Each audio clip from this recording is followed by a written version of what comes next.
Hey y'all, this is a special audio only episode. We were guests on Boss Babe's Healing Podcast. It was a most interesting conversation, and we would love for you all to experience it with us.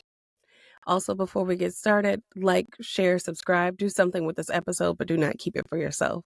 We love positive reviews, and they help others find us. Welcome, ladies. How are you today?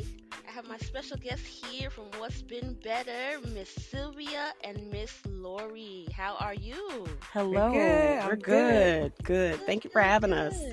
Yes. Let's take a little piece from What's Been Better today. What's been better? Okay. Oh, okay. Use our stuff against us. Okay, all right. No. Right. Yeah. What's been better? Letting go and shedding a few people, places, and things for me has been better. It's been freeing. It's been space opening. It's been another step in me curating and manifesting the life that I want. I love that. Yay! I love that. And you, Miss Lori? Celebration comes up for me. I've been able to celebrate with some family.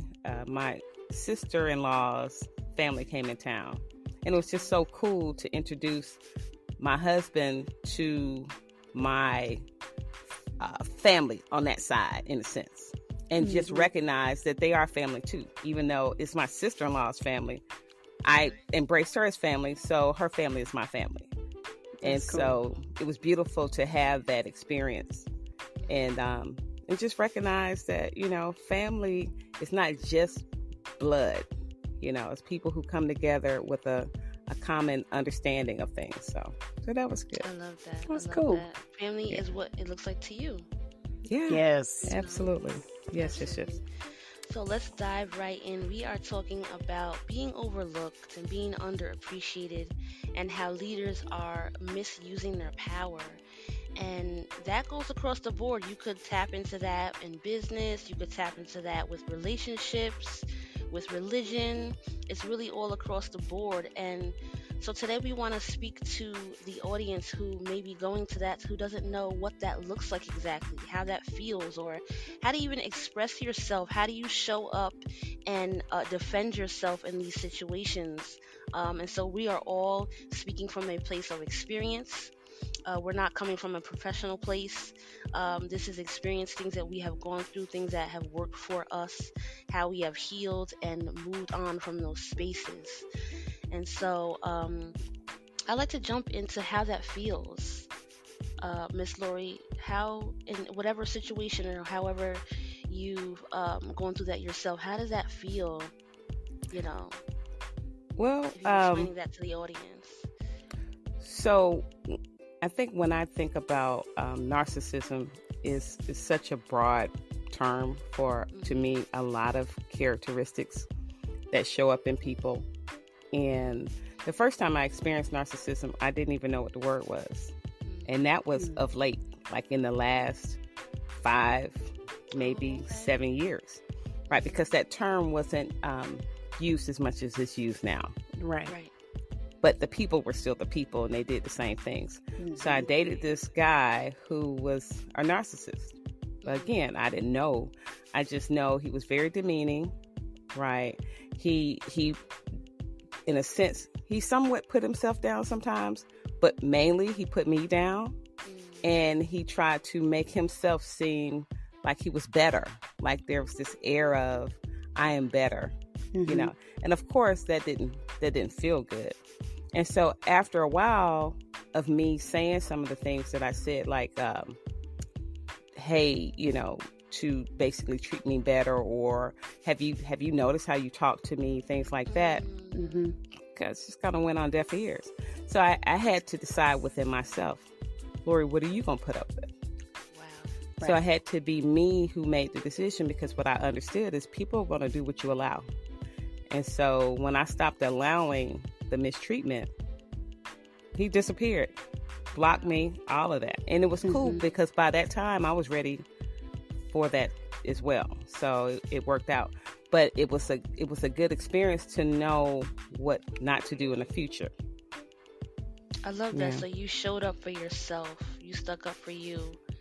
You knew that no one else might show up for me in this situation. It's good that you um like brought it to him like you were having a conversation. You didn't try to be above him or below him. You, as his equal, Mm-mm. you said, how does that how do you think about the way you talk about me or how you're treating me? Or I love that. So the person who's listening, that's a perfect example of how you could go to your mate or your pastor or your boss and have a one-on-one conversation on the same level. What do you think about how you are speaking to me or how you're treating me? Mm-hmm. I Mm-hmm. love that for anyone.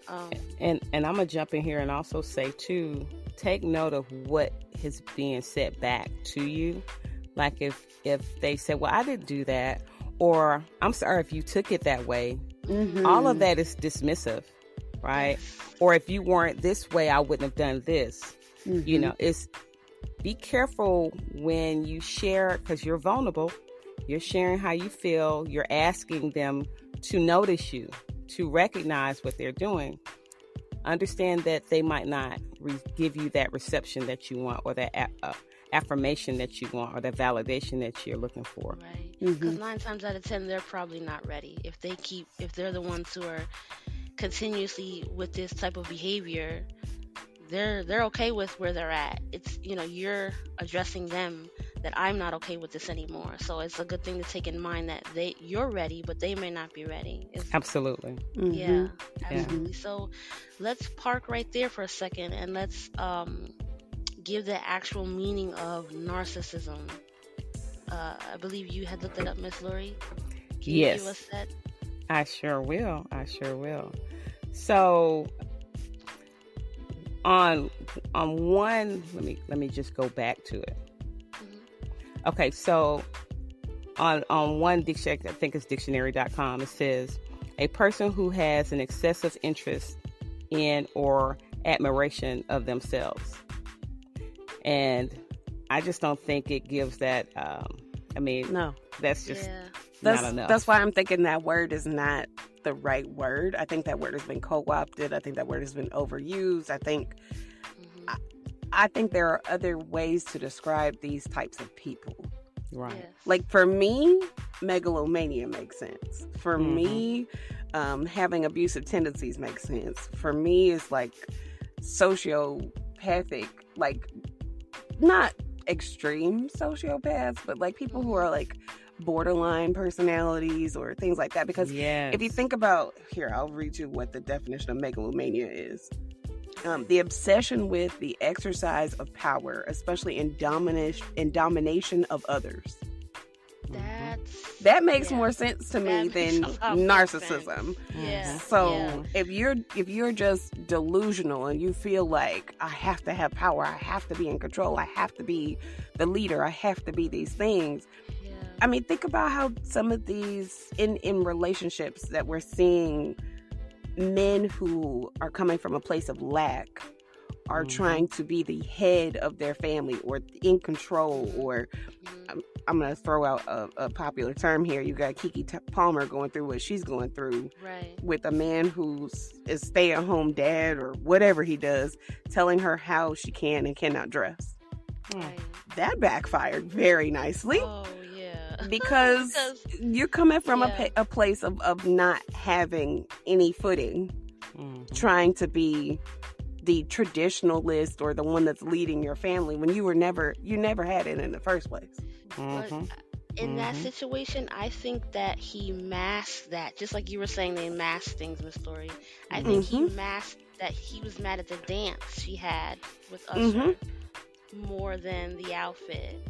And he just was trying to come from one point of view. But that definitely was, what's the word? I'm sorry. Insecure? Oh, no. Yes. Same. Yeah. That one. Megalomania. Megalomania. Yes. That I think that word fits. It's more centered than narcissist. Narcissist kind of over here. Megalomania is like right in the middle, because I think would either one of you say a tad schizophrenic? This is why I said borderline, like different types of personalities, be. or it could be the same. It could be the same. I also looked up narcissism, and it says selfishness involving a sense of entitlement, a lack of empathy, and a need for admiration, which some of this, it really falls into line with what we term now as a narcissist. Someone who, they don't give a daggone what you think. They don't care about how you feel.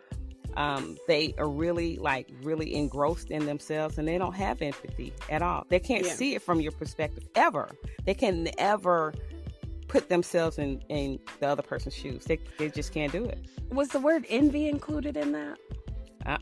But it could be. I think the word envy should be right in the middle of that also, because I feel like a lot of it, there's this envious of wanting to be something that they are not. Is it jealousy? Sound like jealousy came out to play in your situation, Miss Lori, that, you know, he thought he was above you, or, you know, it sounds like some jealousy was in that. You know? Yeah. And also in that Keke Palmer situation where he saw them, I guess you said that you saw him dancing or whatever, and and so this level of control comes in. I don't want you to do that. So I'm going to say something else. I'm not going to go straight to the truth of the matter, meaning I feel feel less than, or I feel insecure about you. You know, maybe somebody's going to take you away from me. Like, tell the damn truth. Right.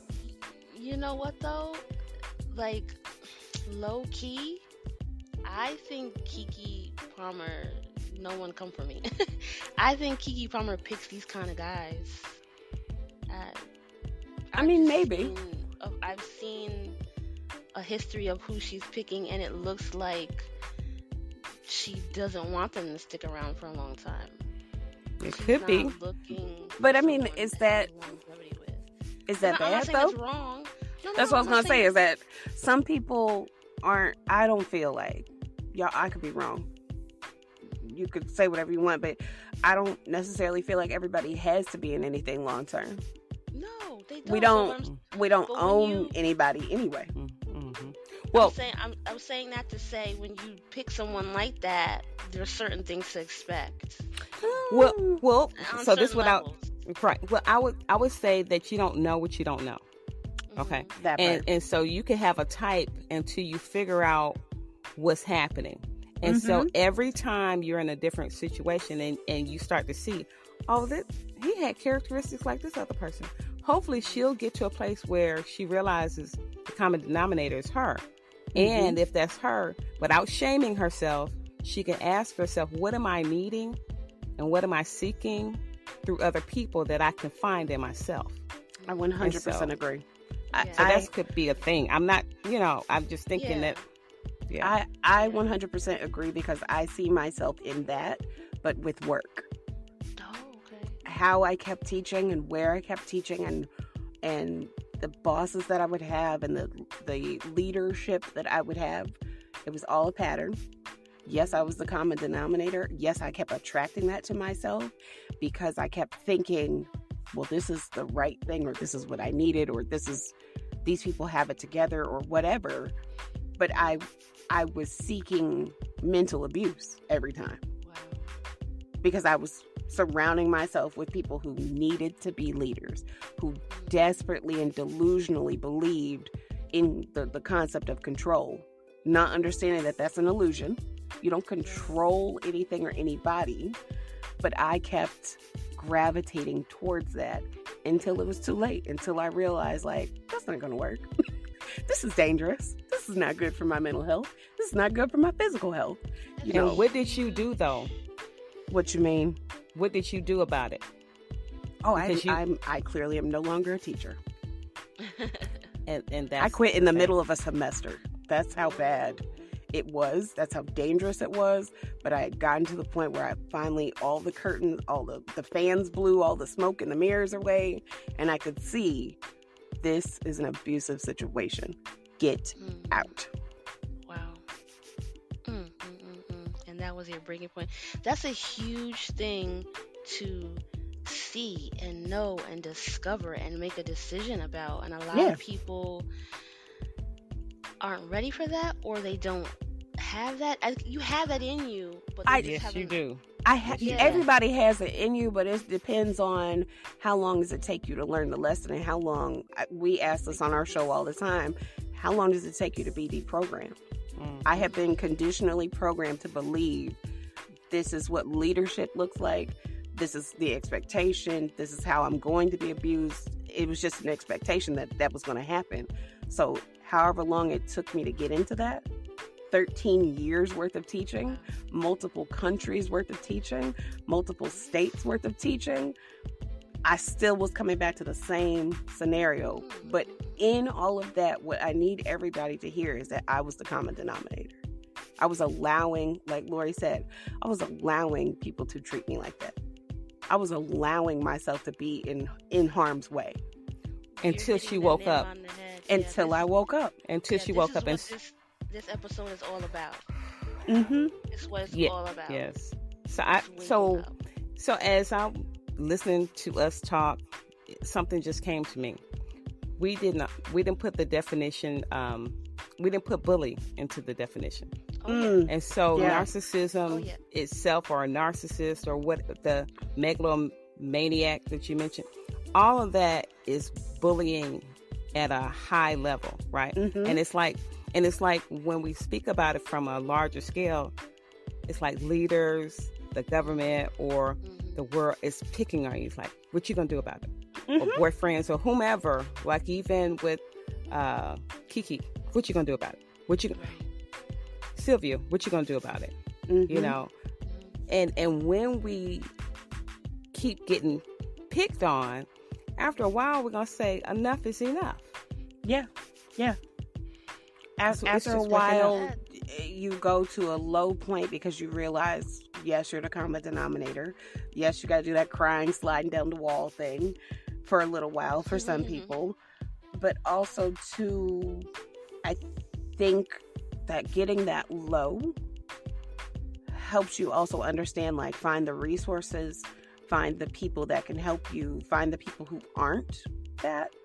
For me, a lot of it was I was able to not necessarily know what I wanted, but I knew what I didn't want.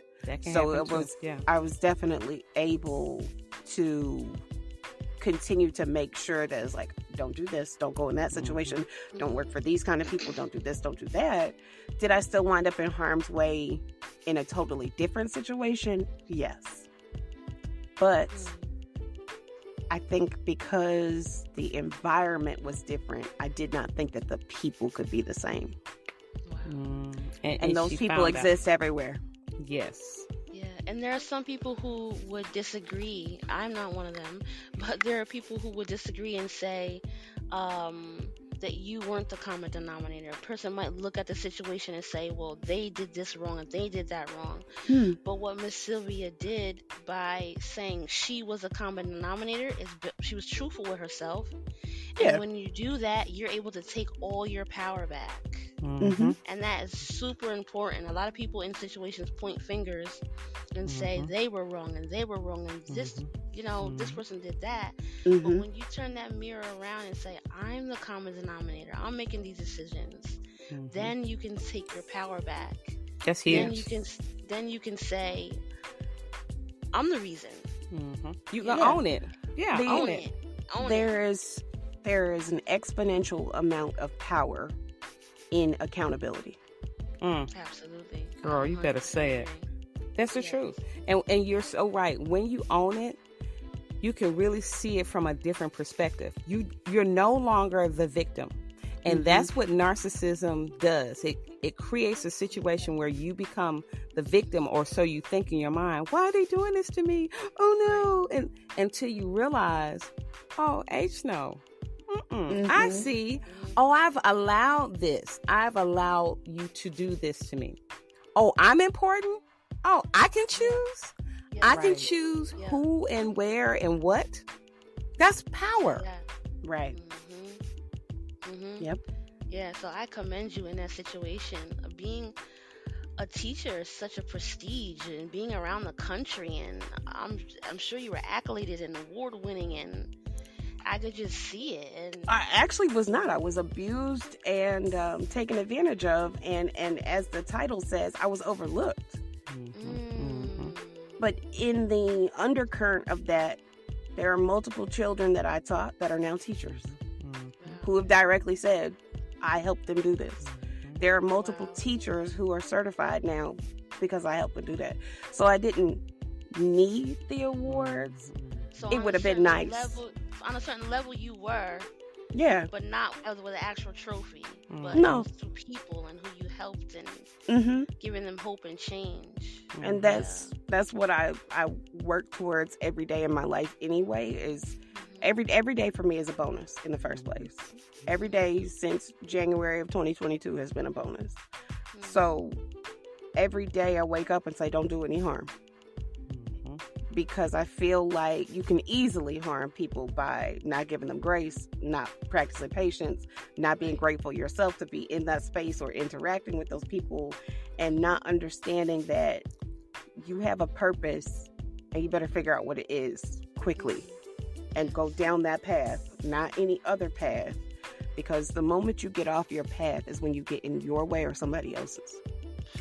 And I think it's from chasing these external validations, That part. these accolades, these large ass trophies that really, are you serious?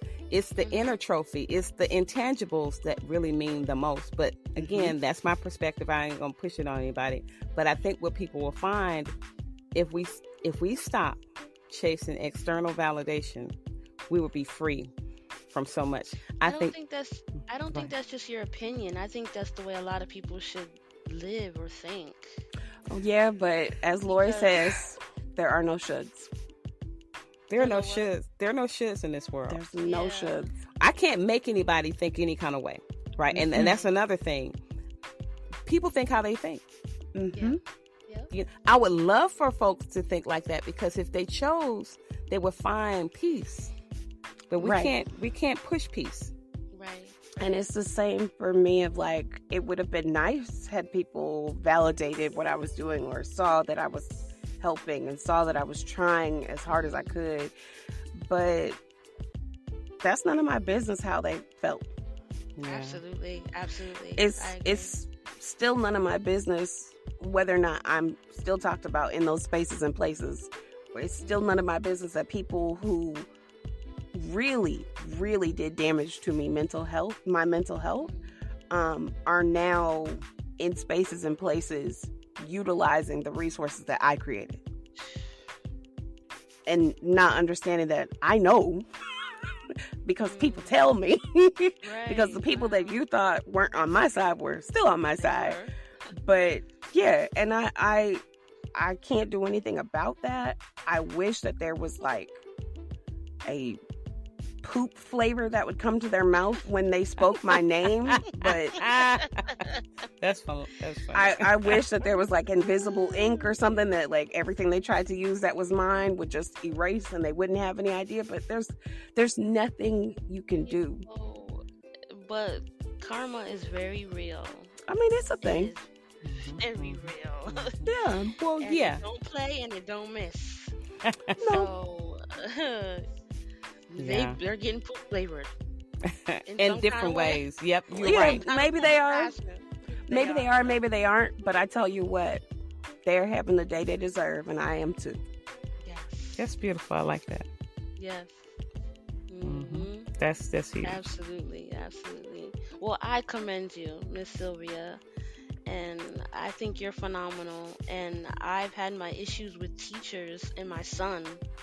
So to hear someone come from the perspective that they did this to teach, they did this with their heart, means a lot to me. Because once the kids went into going to school on the computer, remote school, I actually got to see how they were treating him and how they were really acting. It was a wake-up call for a lot of parents. Yeah. Because a lot of parents were like, I just put you on the bus and hope for the best. And I just trusting that this is all working out. I'm trusting that people have the resources that they need. I'm trusting that these schools have things in place. I'm trusting that the classroom is not overloaded. Right. I don't think people knew what was going on because they didn't have to know. Because for as many years as teachers have been screaming into the void that we needed help, that we needed resources, that we needed funding, that we needed all these things, it just wasn't happening. So I was like excited when COVID happened. I really was. I don't have any children, but I was really like, okay, school is finally going to change. They're going to take time, and they're going to fix schools, and we are going to be better as a society because they're going to fix schools. And it didn't happen because everybody said, we have to go back to normal. These kids have to go back to school in person. I cannot deal. I cannot do. I don't want to. Just take them. And schools were like, we have to get back to normal because we're not making the revenue that we were making, and we're not wasting the money that we were wasting. We have to get back to normal. So I think it has all backfired. That part. It's all backfired, and the karma situation has come about, and those people are having the day they deserve. Yeah. But kids are suffering, and that's the hard part, is that kids are suffering. And our listeners know that I am anti-childbirth and being a parent, but our listeners also know that, like, I am 100% behind all children having a free and appropriate public education. So I find it difficult when they aren't, because I know that it's possible, and it's sad when it doesn't happen. That was a breaking point for me. I took my son out of school, and I've been homeschooling him for 4 years now. A lot of people are. Yeah. What are you finding now that you did that for him? What are you noticing? First, he was in the 7th grade getting 4th grade work. Yeah. So, are you serious? Oh my God. Yeah, a lot of people are finding this stuff out. When I asked why, well, we want them to be comfortable. Then you don't want to challenge him? You don't want him to be better? I found that he's like a sponge. He's intellectual. He's, all these things are like opening up and talkative. And whereas before they were like, oh, he's so quiet and we don't know if he's going to speak. Yeah. And now he's like, so it's like. Yeah. Well, he's also spending more time with you too. And that is helpful too, because the people who respect you and love you, as you spend more time with them, they are able to blossom. Yeah. We shrink when we're around people who don't care about us. Right. Or we can see that they don't care. We feel it.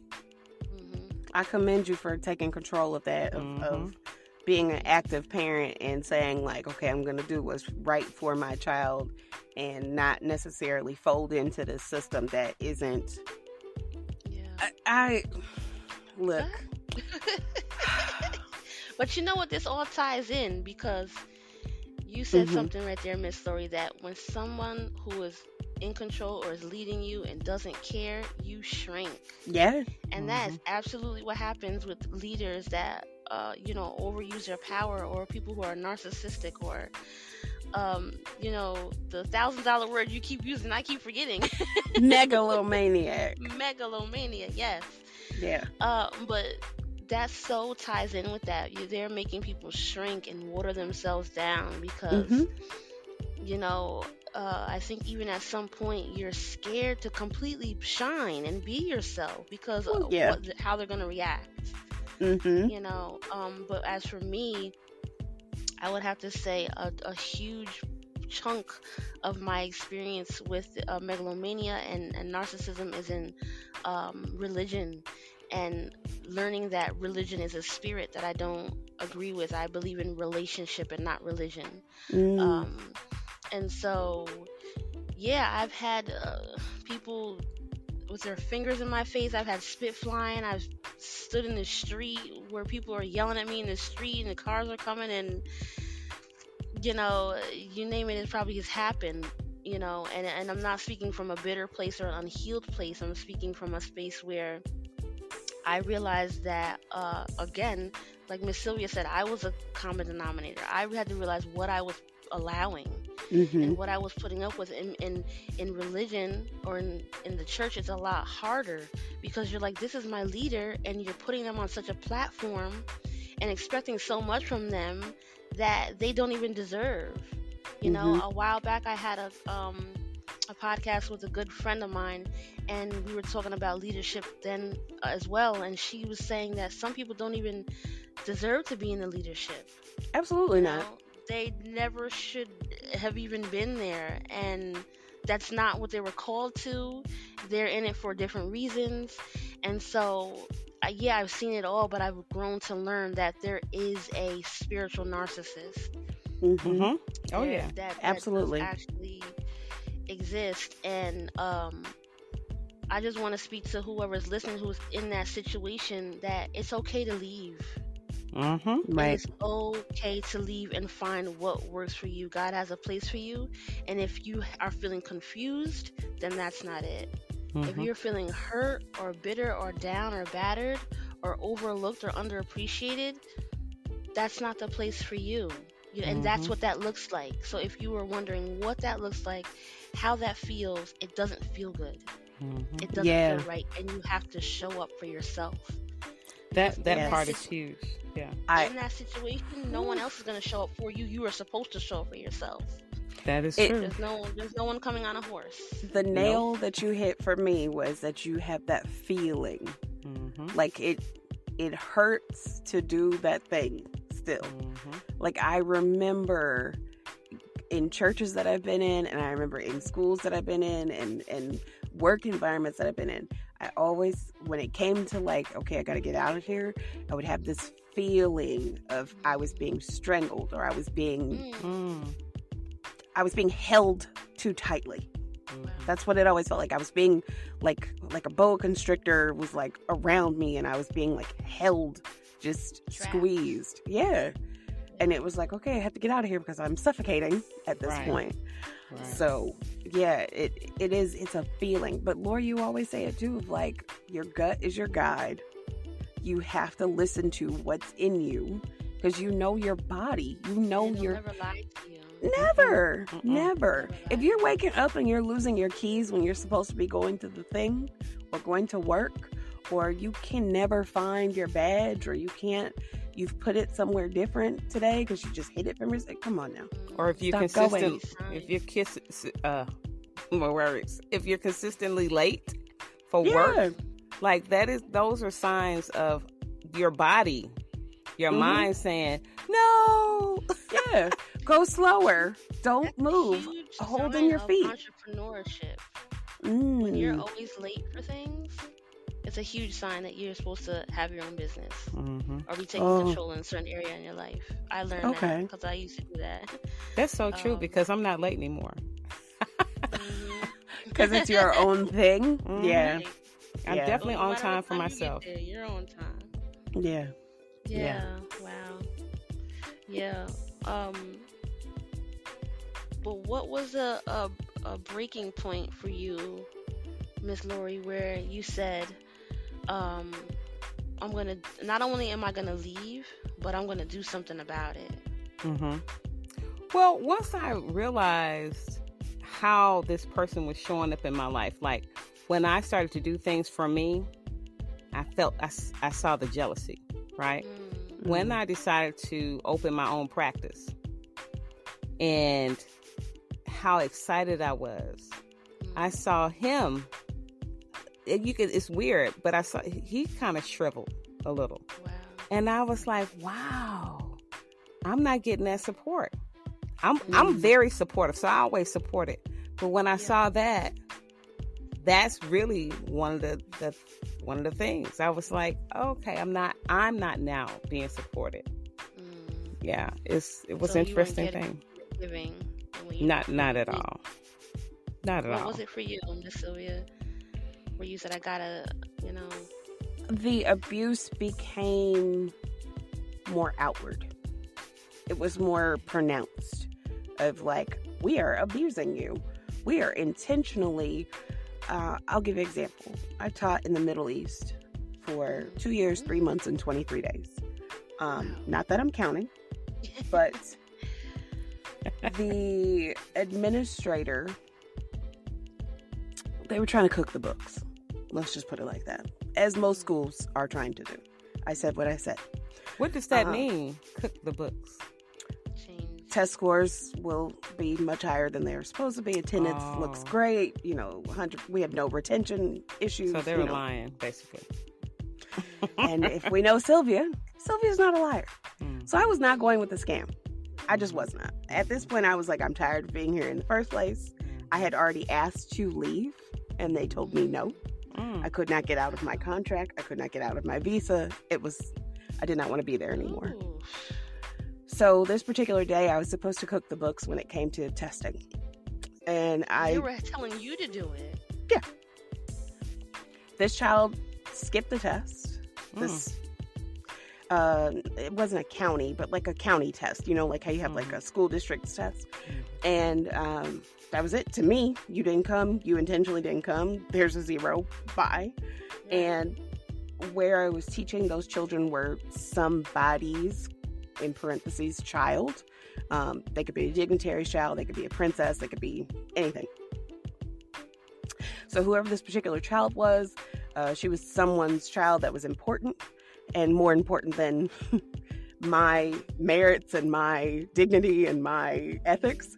And when I did not go along with cooking the books, I got a phone call from my assistant principal, who began to berate me in such a way, y'all, that I was speechless. And I am never speechless.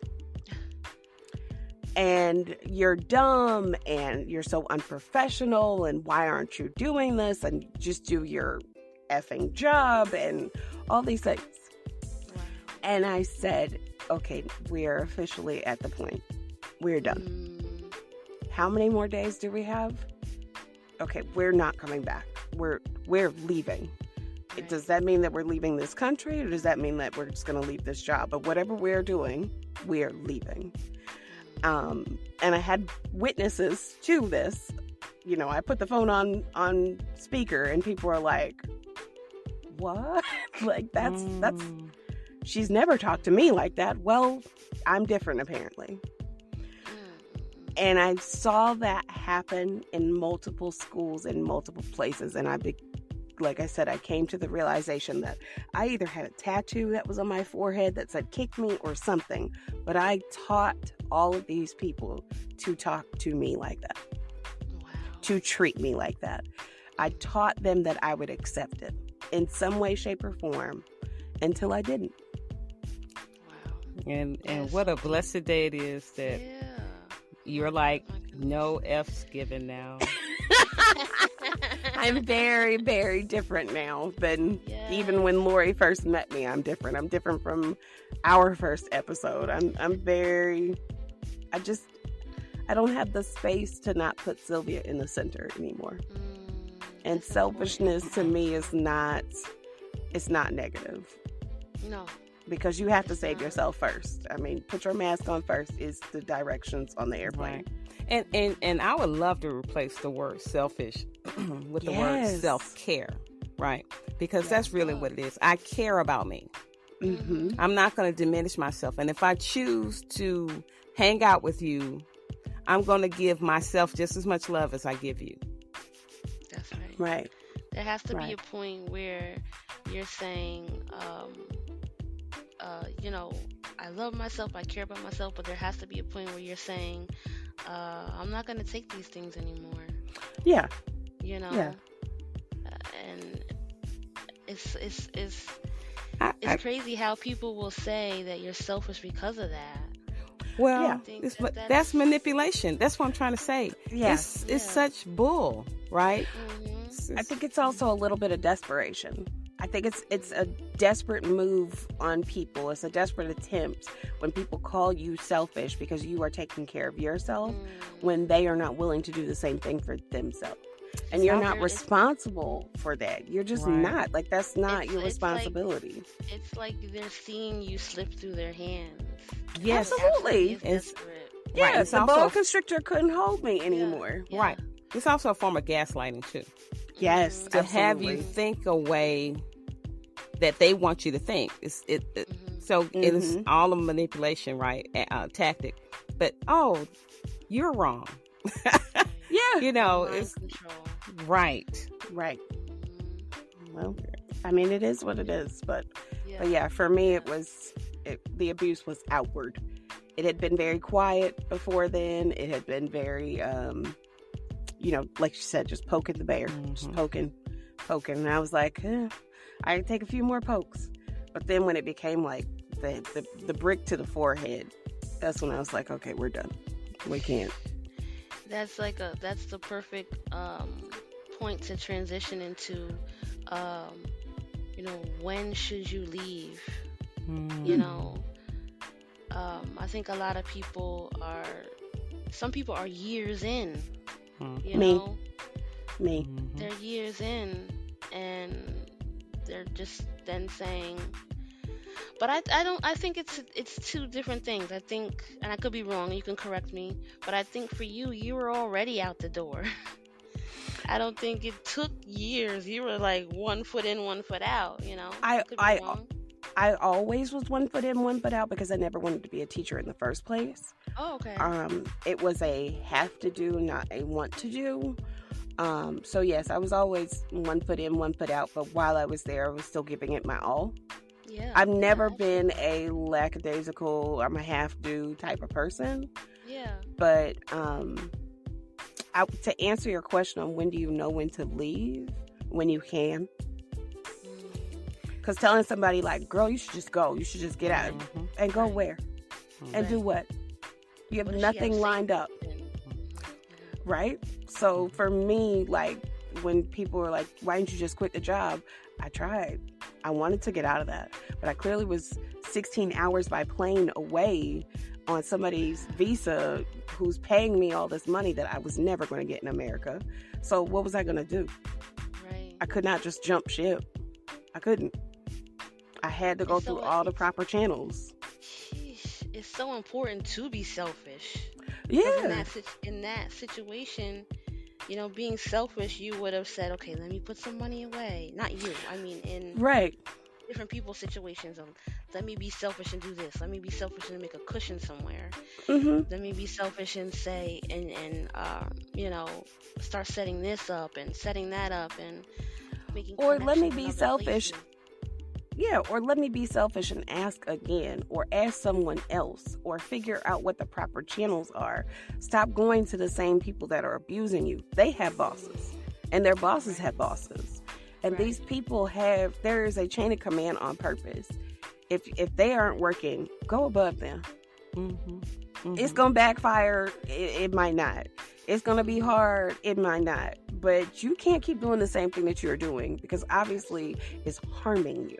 Like literally harming you. So for me, it got to the point where my alternatives were to not be here anymore on this planet or to keep taking it for as long as I kept taking it. I took the first option for a little while. I'm just very honest. And let me stop real quick, Sylvia. And a lot of people listening will feel the same way, right? So I appreciate your transparency because that's real. Yeah, I respect your honesty. Absolutely. I'm a multi-time thought process attempter. Because I did not have the tools that I have now. I did not seek help the way that I've sought help now. I did not have the amazing other person sitting here with us like I have now.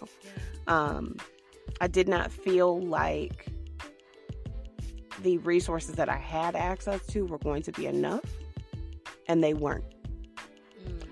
So I just kept taking it for a little while.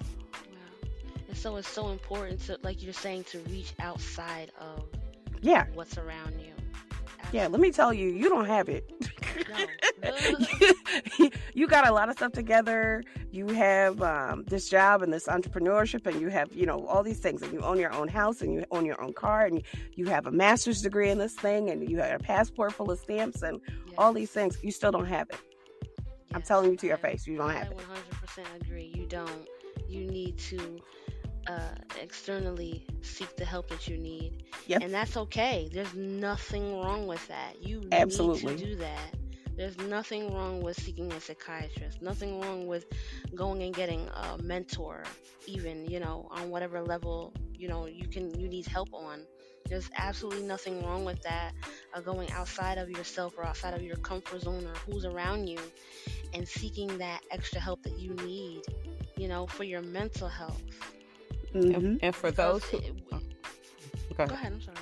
No, go ahead. If you were going to say. And I was going to say that a lot of people frown upon it in the African American community, in the church especially. They frown upon someone going outside of the pastor or going outside of the prophet and just kind of dealing with whatever they're dealing with, and then going to they say, well, go home and pray. And you can pray and God can show you need help. He's showing you that. He's showing you by the people that are around you. He's showing you by the people that keep showing up the way they're selfishly, narcissistically, the way they're showing up. He's showing you in your face to go get the help, to leave from where you are. So it's not a good thing to just keep yourself in that one space, like Miss Sylvia is saying, around those people. Reach outside externally, because a lot of times in religion, you're not going to get that other help. You are not. You can search all around the church. You can go to Sister Susie Q and Sister Booby Boo and whoever, and you're not going to get the help that you need, because they're all together and a lot of them are all the same anyway. So it's important to reach outside. And I'm not bashing the church. I'm not trying to come against anyone. Not all churches are the same. They're not all the same. They're not all equal. They should be, but they are not. And so it is important to go outside of that for you, because if you're not whole and you're not healthy and you're not happy, you're not serving your purpose anyway. You're not serving full capacity in the church anyway. You're not able to really love on other people and serve God at full capacity, because you're hurting now and you're bleeding now internally, and it's not being dealt with. And that's not to say that you're carnal because you're just looking at it from the outside and you're not being spiritual. No, you absolutely are being spiritual, because you go on to God about it. You prayed to him about it, and now it's time to let him answer you. That's huge. Look for those answers. I'll give you and that. he's putting them right in front of your face. Yeah, some of the things are very obvious. Yes. Yeah. I think it's just for some people. Oh, go ahead, Lauren. Oh, no, I was just thinking about, I think when you mentioned when do you leave or when do you get out, and I'm going to say as soon as you can, right? Yeah. But at the same time, if you can't, strategize. Like, there's so many things you can do. Strategize on how you can leave, or also look forward to the day that you can leave. Disassociate if you have to. Okay, I was going to say you're trying to manifest leaving. Well, I was going to say quiet quit. Quiet quitting is not just at work. Like, you can quiet quit in your life. You can quiet quit with friends. You can quiet quit in your relationship. You can quiet quit however you have to. But just like you said, like, stop feeding into the thing. Stop giving that thing fuel. Just gently pull back just a little bit more and a little bit more and a little bit more until you find yourself not in that situation. Because that's literally what I did. I literally was like, I got how many days left? I started a countdown, y'all. Yes. Every day, it was back when Facebook was like super popular, and that was pretty much the only thing back then. Every day, my profile picture was the number. I would spend all my time trying to find a picture of that particular number. It could be anything, as long as it had that number. And I went every day. That's a whole book, Miss Sylvia. It really was. It really was for me. It needs to be written. But it gave me something to look forward to, like you said. And it gave me a moment of pause every day of like, all right, we're going to get out of this situation. Okay, it's going to be better. Because you need hope. I needed hope. You need hope and courage. Yeah. Little bits at a time to tell yourself, I can do this. I can be better than this. Another day is, is coming to where I don't have to suffer with this or deal with this. Yeah. You have power. We have power. Absolutely. That's beautiful. I didn't have this language because I didn't have Lori back then. It was just, whatever I could do was whatever I could do, but I didn't have the language of I had power. I didn't have the language that I had choices. I was running a little bit off of spite, to be honest. And I'm going to tell you, whatever you need to do to get there, because you have to start somewhere. Yeah, yeah. I was running off of spite at that point. I knew that there was no way to replace me. I knew that there was going to be suffering when I left. And I knew that they brought this on themselves. So I was like, I can't help you. I don't know what to tell you. Right. All you had to do was be nice to me and I would stay. I would still be there to this day, y'all. Let me tell you, I was not planning on ever coming back to America. Ever. Wow. Ever coming back. I would still be there to this day because I loved where I lived. I loved my neighborhood. My husband was happy. His job was amazing. Okay? His job was incredible. I never had the intention to set foot back on these lands and listen, to see my family, to visit whoever or whatever. All they had to do was be nice to me. Look at that. You see And how be nice to me meant, like, leave me alone. You know? That's huge, Miss Sylvia. You really thought about yourself. You had a partner. Yeah. You had a whole career there. And you were like, I gotta put me first. Where? Huge. Yeah. If it's one thing I have learned about myself, is if I get low enough, I'm not gonna do it. If I get annoyed enough, it could be anything. We've talked about this on our show. If I get annoyed enough with my hair, I will cut it. I just do not have the patience to be disturbed. I just don't have it in me. And if there is not peace, it has to go. I was just about to say, surgically remove it. That's why I just heard that with you just now. You were like, listen, if it's going to disturb my peace, ciao. Bye. Listen, my cutoff game has gotten so strong. I know that. It has to be. This don't feel right. Bye. Yeah. Right. But we're gonna pay you. Bye. It's not even enough money. No. No, money's not my source. Let me tell you, there is not enough money. Pay me in time off. How about that? Pay me not to be in this building. Right. Pay me in vacation time, PTO, whatever you want to call it at this point, but pay me in not being in this space. Because nobody dreams of working. Nobody dreams of a job. That's not a thing. People dream of having the space and the capacity to be creative, to connect with other people, to do a thing that would provide, yes, money, but it provides you the opportunity to do the things that you really want to do. So for me, of course I didn't want to be a teacher. Absolutely not. That was not, no way. No way, shape, or form. But did it afford me the opportunity? Yes, to see the entire world? I'm grateful for it. Was it hard? Yes. Will I put myself back in that position? In the right scenario? I still would have to think about it. Okay. Wow. And let's transition. We're running out of time, but really quick, let's transition of what that looks like for us now. So we've had these relationships, we've had these spiritual leaders, we've had these career choices that we were saying, okay, we have to show up for ourselves. We're not doing this anymore. We realized what the issue was. We've done something about it. Now we're in new spaces. How are we showing up in those new spaces, in a new church, in a new career or entrepreneurship, or in a new relationship? How are we showing up in those spaces? I'm going to say I show up grateful. I remember where I came from, right? And I had a situation somewhat similar to Sylvia's, but not to the full degree. And that's when I was getting my license, like working toward getting my hours. And the pressure was real. And I had my own situation where I was making sure I had all my documents in a row. So when that day came, when they forced me out, everything was ready.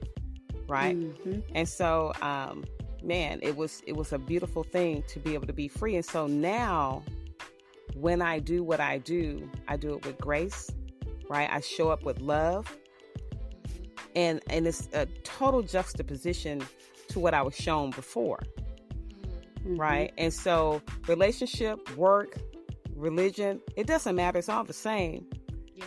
We have to remember who we are and how we show up. Right. And so I show up with just really thankfulness. I get to do something every day that I love. Yeah. It's not a job. It's a calling. It's a life choice. Yes. Mm-hmm. Yep. I love it. So that's beautiful. I love that. And what about you, Miss Sylvia? I show up as me because I spent so much time trying not to be me.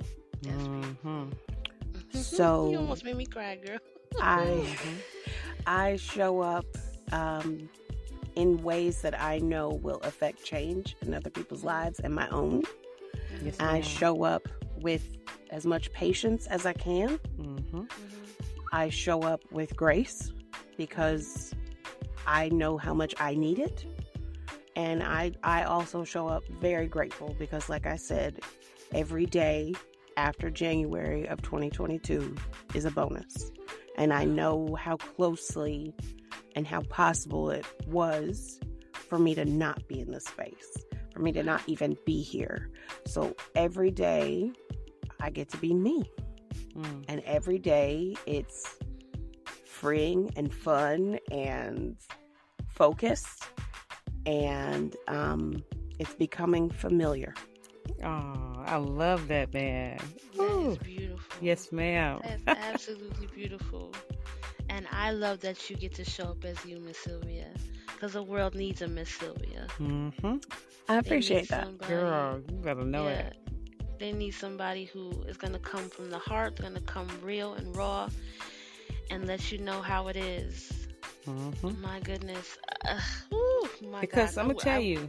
I wish I could unpack that another time. My goodness. Ooh, But I see a book title in January 2022 as a title, and Jesus. Hey, it was a lot. Yeah. It was a lot. Yeah. And if there wasn't a Miss Sylvia, there would be no Miss Lori. You get what I'm saying?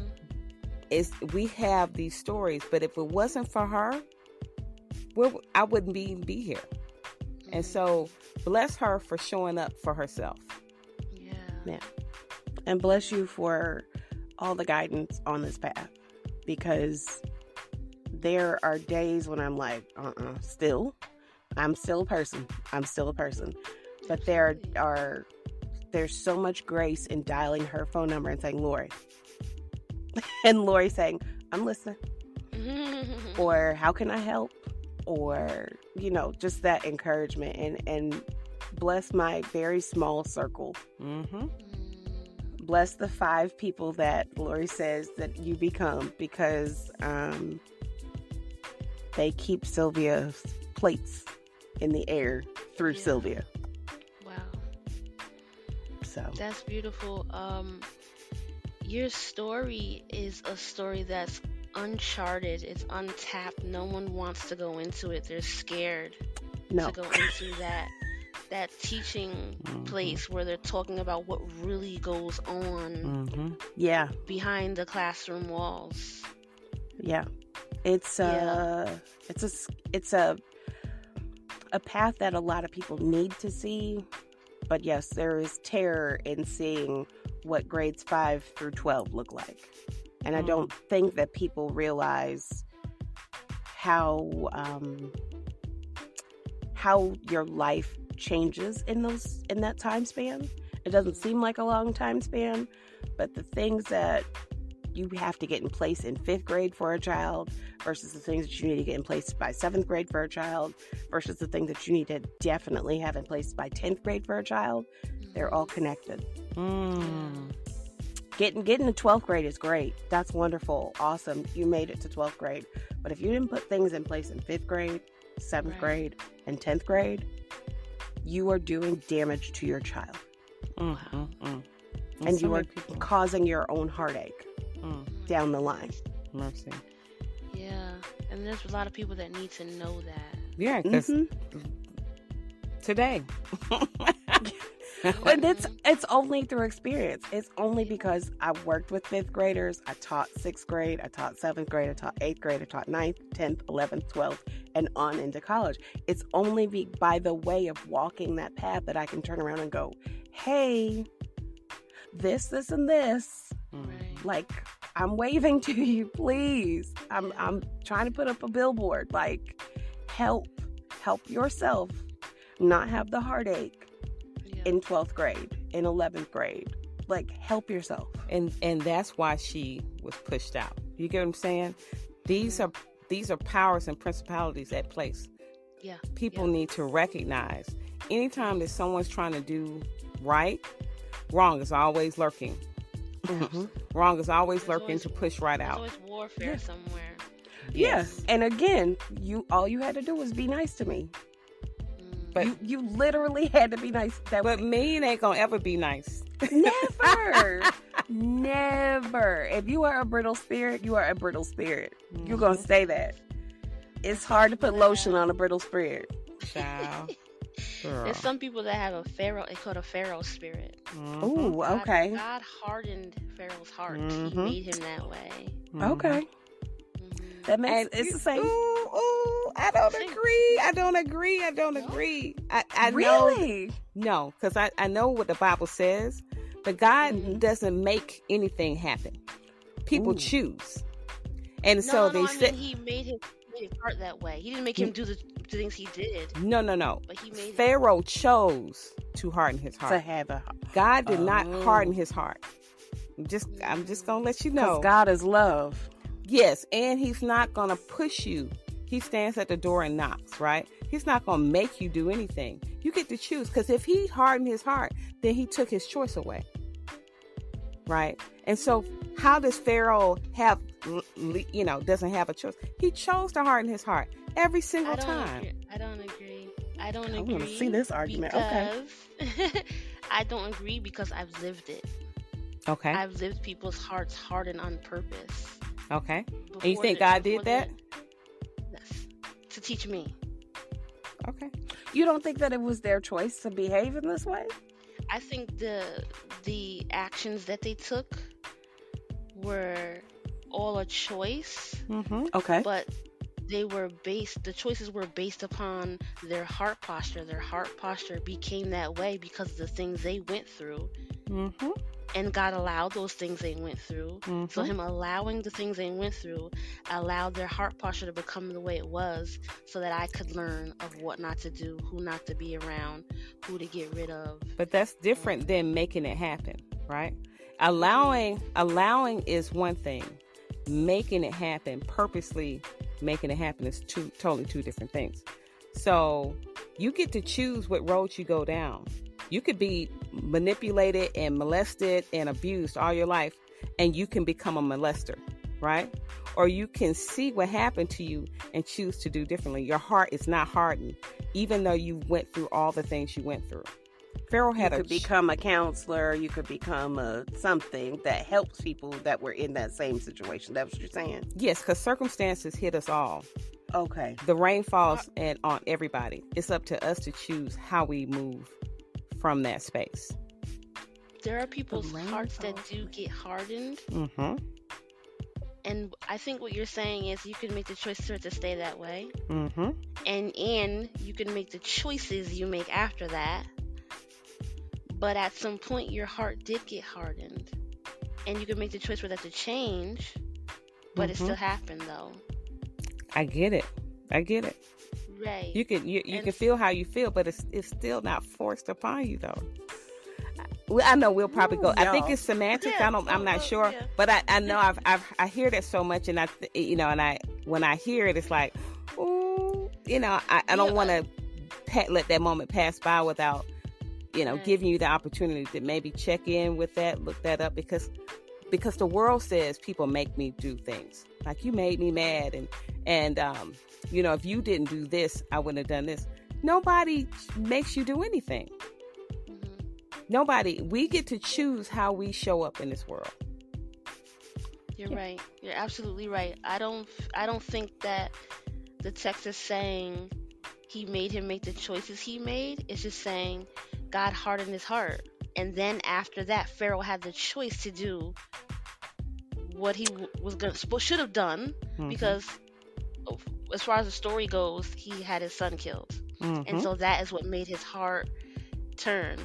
But he had the choice to let God's people go. He had the choice to, several times before. Because That was he just did the a bunch of catalyst. things. Before He did a bunch of things that weren't even related. That's the problem. Right. Yeah. He was. Yeah, he was. I'm not a biblical scholar. I do not claim to be one. I don't know very many stories.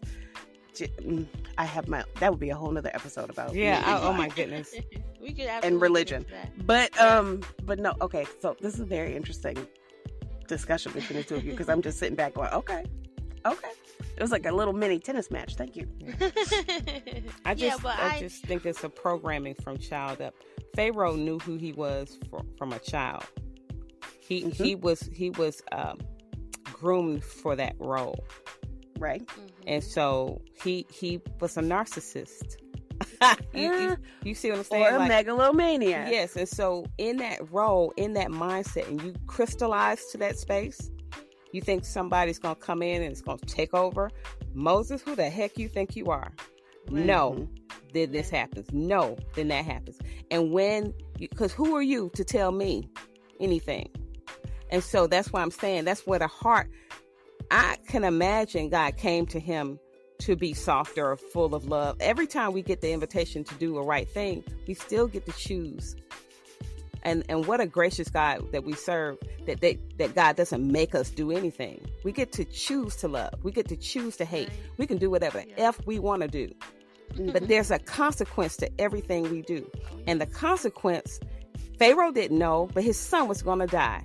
Every time Moses came to him. And finally, his son died. But at that point, he gave it up. You see what I'm saying? His heart was still hardened. He was full of evil. And that's a choice. I get what you're saying. I get what you're saying in terms of like, I can apply this to my story as well. Because I could have easily turned that school upside down. I could have turned that country upside down with the ways in which daily I was taught and talked to and treated. But I could have had a hardened heart. Yes. I think I had one for a little while because, like I said, I was running off of spite. But I kept feeling like it's not going to get me the things that I want or need if I respond in the same manner that they are responding to me. If I am as hardened as they are, I'm not better. Right. If I am as evil as they are, I'm not better. I'm not going to feel better. Right. So okay, I get both. I lean more towards Lori. not because we're partners in crime, but it's more in terms of I do feel like you have a choice. Yeah. I do feel like you could be a bitter bee. Yeah, I absolutely feel like he had a choice, but I feel like God did harden his heart. But he had a choice after it. How? Well, tell me this. How did he harden it? I feel like, okay, yes, he was groomed narcissistically, yes. But I feel like situationally, he hardened his heart at that time. Not permanently, but just for the moment. He did something to harden his heart. And that didn't give him any excuse for the way he acted. Those were all choices. But I think situationally, God made something happen. Because God said, okay, put blood on the doors and all the first sons are going to die. He allowed that to happen because Pharaoh wouldn't listen. So he allowed that to happen, that hardened his heart situationally. And then after that, Pharaoh had the decision to make the right choice. And he still, because of the way he was groomed, didn't make the right choice. Is the terminology of hardening his heart, is there another way to describe that? Yeah. Instead of, because here's where I'm getting stuck. Because again, like I said, not a biblical scholar, don't know any of this. If God hardens your heart, is that not just you being stuck in a place or stuck in your ways, which would still be a choice that you're choosing to not to not move forward, to not give grace, to not practice patience, to not have mercy? Is that not still a choice? Like, I'm trying to work this out all at the same time. I feel like saying somebody's heart is hardened is just another way of saying bitter. That they're choosing to stay in this place. They're choosing to be a jerk. They're choosing to be a megalomaniac. They're choosing this delusion of, I am the end all be all, I'm powerful, I can do whatever, when that's not your place.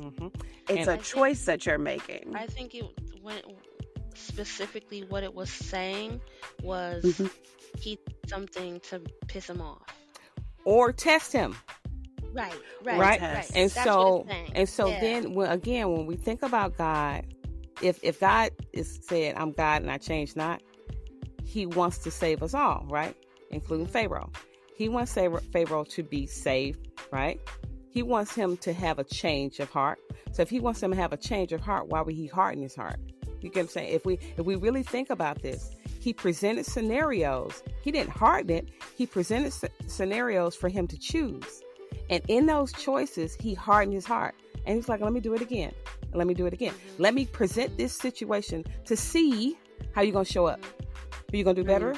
You're going to ease this time? You're going to let go this time? Yeah. Is it the I think we're saying the same thing. Okay. I was going to say, I think you guys are coming to the same. There's all these paths back to the same source. Because the higher power, it provide this space for you to interact with that you are either going to do right by or you are going to do wrong by, but it's still your choice. And I think there's like levels to, or other people's discernment or beliefs of like, well, that's wrong, but it might not feel wrong to you in that space. Like Pharaoh thought he was right, is what I'm saying. Yeah, he did. He didn't think he was wrong. Everybody else is like, bro, stop. Yeah. You know what I'm saying? But the higher power, they're like, yo, I'm just giving you this space to be a good leader and do right by people and have this kingdom on earth. And you out here acting a fool. Which was like, again, like, it's choices. Right. It's choices to me. So I guess, that was interesting. And it's the karma. Go ahead. It is the karma. Yeah, I feel like he hardened his heart, but it wasn't like he made him born that way. I think people take it that way. They think, well, he made him that way, as in he was born that way. No, it was situational. It was, like I was saying, it was in that moment. He gave him something that said, okay, now make a choice. And he kept doing it. He sent locusts. He sent frogs. He sent disease. He sent all these things. And he was just like, nope, not budging. Okay, well, I'm going to take what you really love then. And let's see how you make a choice now. And that's huge. That happens in life. You know, what you absolutely think that you love or you needed so much, it can be taken. And then there's a question, well, what are you going to do now? How are you going to show up and how are you going to treat others? And still walk in who you were called to be. Yeah, I think that all ties in together. I think that Pharaoh really wraps it up. You know, how are you going to still show up even though someone is saying or doing something that you don't like? How or doesn't feel good. How are you still going to show up even though the person is narcissistic or they're, Sylvia? Megalomania. Megalomaniac. How are you? No, seriously, how are you still going to show up for you and still show up with love, you know, and character and integrity? And how are you going to keep the hope alive inside of yourself? Right. You know, and I think that that's really huge. And I could hug you right now, Miss Sylvia. I don't know if you're a hugger, but I'm an energy person, so I'm not always a hugger. But yeah. I am too. I am too. Definitely like to read the room and tell, how a person is and how they feel. And but I think your story is huge, and it's like you never know who you're meeting. You can see someone and see a beautiful face and think, oh, they're doing a podcast and they're such lovely ladies, and then it's like boom, right. ooh, she's a you have to firecracker. hear. She's a powerhouse. My goodness. This is why we always say start at season 1, not at season 2. Right. Start at the beginning. We have an origin. We have an origin story. We have an origin story, and it goes like a roller coaster. Oh, my goodness. So yes, yeah. So that's my fault for not doing my homework. But, That's it's all right. You have time, honey. You have time. Binge it. There, it's on YouTube. It's on everything. So I will definitely be doing that, and all those who are listening need to do that as well. Go back and dig into the crates of What's Been Better, so that you can see how beautiful these two lovely ladies are, what their stories and their backgrounds are, because there's hope inside of these stories, and there's peace, and there's love, and there's the will to gain yourself back again. Like Miss Sylvia said, that she shows up as me. There's no better answer than that. Girl, you telling me. To just show up as me? I could hug you and then smack you for that. Well, this is me. So, 100%. yeah, and I love it. And I thank you too for coming on tonight. It was more than I expected. Awesome. You exceeded what I thought the show was going to be. Cool. And it was great, and I think a lot of people are going to listen in and get some gems. I hope so. Yeah. Walk away changed. Yeah. Because that's the whole point, of Boss Babes Healing. Yeah. Is to walk away healed and changed. And That's so I huge. thank you. And where can they, individually, where can they catch up with you guys and see you guys at?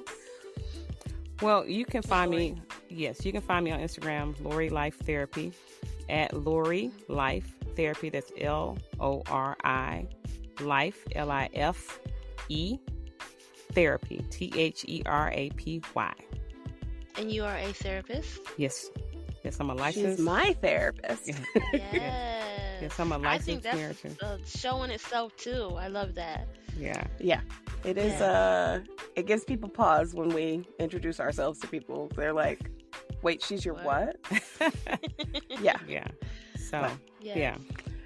Okay. And I am the Black girl with tools. Black, everybody can spell that. Girl with tools, and that has an S at the end. Everywhere: TikTok, Twitter, Instagram, YouTube, Tumblr, everywhere. Hopefully Spill soon. Spill. That's what I'm working on. But yes, contact me, get up with us. You can find the two of us together at What's Been Better Podcast. Again, on TikTok, on Instagram, and on YouTube, or at our website, what'sbeenbetter.com. Amazing. Again, I thank you for joining us. And until next time, peace and love, everybody. Bye-bye. Yay.